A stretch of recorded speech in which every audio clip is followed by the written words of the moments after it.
Bagaimana sekiranya akaun media sosial kita digunakan oleh pihak lain seperti rakan kita atau mungkin bekas pasangan ataupun bekas kekasih dan individu tersebut telah memuat naik tulisan-tulisan berbentuk jelik, sumbang atau palsu dengan menggunakan akaun media sosial kita.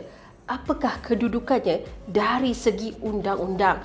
Nak tahu lanjut? Jangan lupa subscribe pada video-video kami dan like kepada channel ini.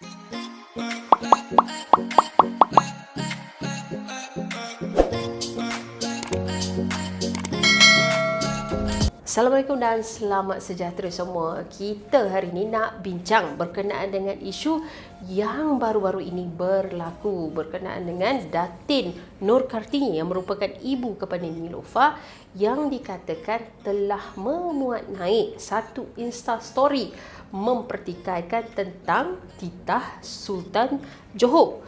Jadi kemudiannya Datin Nur Kartini telah membuat permohonan maaf dan membuat report polis.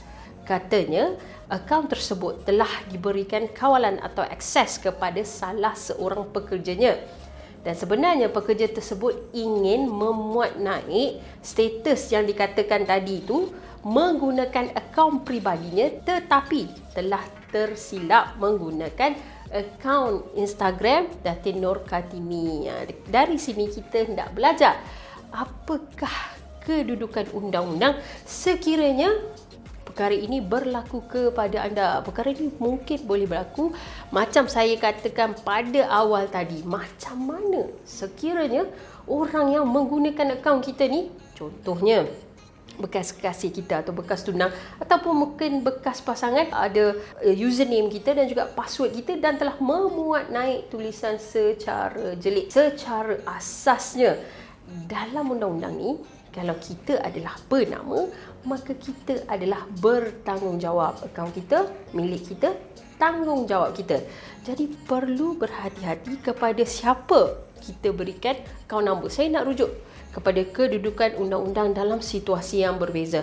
Misalnya dalam kes-kes berkaitan dengan undang-undang pemilikan kereta. Kita ada kenderaan, kemudian kita serahkan kepada abang kita untuk dia bawa.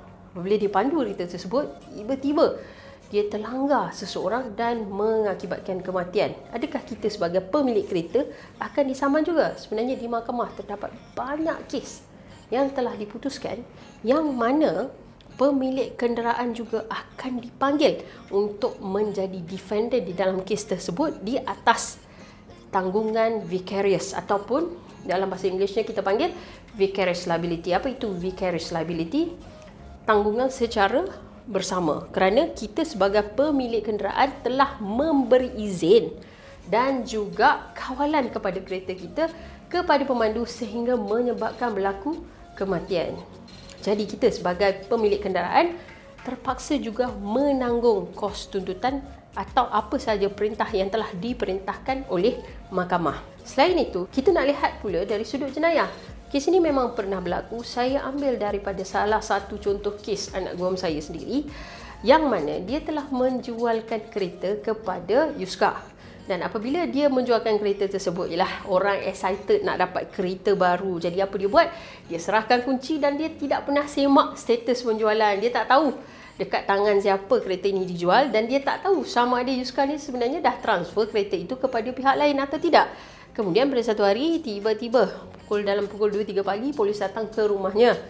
Kata polis, kereta di atas namanya tadi itu telah pun terlibat di dalam rompakan bersenjata. Rupa-rupanya Yuska tadi telah menyerahkan kereta. Yuska ni pun kita tak tahu sama ada Yuska ni betul atau tidak. Diserahkan kereta ni kepada seseorang dan mereka menggunakan kereta tadi untuk melakukan rompakan bersenjata dan semua perompak telah lari. Dan hasil daripada semakan, anak guam saya ni adalah pemilik kenderaan, maka dia telah ditahan reman dan perlu menjalani proses siasatan. Nampak berat tak? Sebab itu dalam undang-undang ni penama bertanggungjawab. Begitu juga dalam kes-kes hutang. Misalnya saya memberikan nama kepada saudara mara saya untuk membuat pinjaman bank. Kemudian saudara mara saya tak bayar pinjaman bank itu. Yang disaman, yang diambil tindakan adalah saya kerana saya adalah penama. Kenapa itu berlaku? Kerana secara dokumentasinya, secara buktinya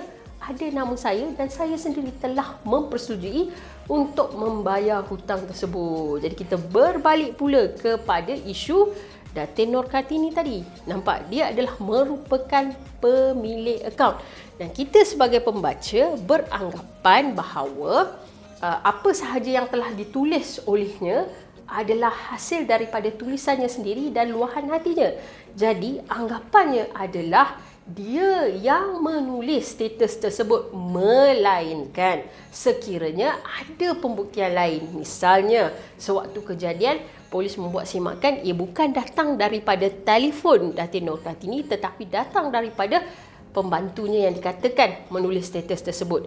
Selain daripada itu, ini nasihat saya kepada peniaga di luar sana atau siapa-siapa sahaja yang memiliki akaun media sosial yang mengarahkan atau memberi kuasa kepada admin untuk menguruskannya, tolong buat satu perjanjian yang dipanggil non-disclosure agreement sebagai satu kerahsiaan di antara kedua-dua pihak, kerana kadang-kadang ada isu atau perkara-perkara peribadi yang kita berkongsi dengan admin kita sendiri tetapi kita tidak tahu sama ada selepas mereka berhenti kerja ataupun dalam tempoh pekerjaan mereka akan mendedahkan rasa ini. Selain daripada itu, perlu juga ada satu perjanjian yang menyatakan bahawa admin mempunyai kawalan dan diberikan kuasa daripada waktu sekian-sekian untuk mengendalikan akaun tersebut. Kerana apa-apa sahaja yang berlaku, pemilik akaun akan menanggung akibatnya. Seperti mana dalam konsep milikan akaun bank.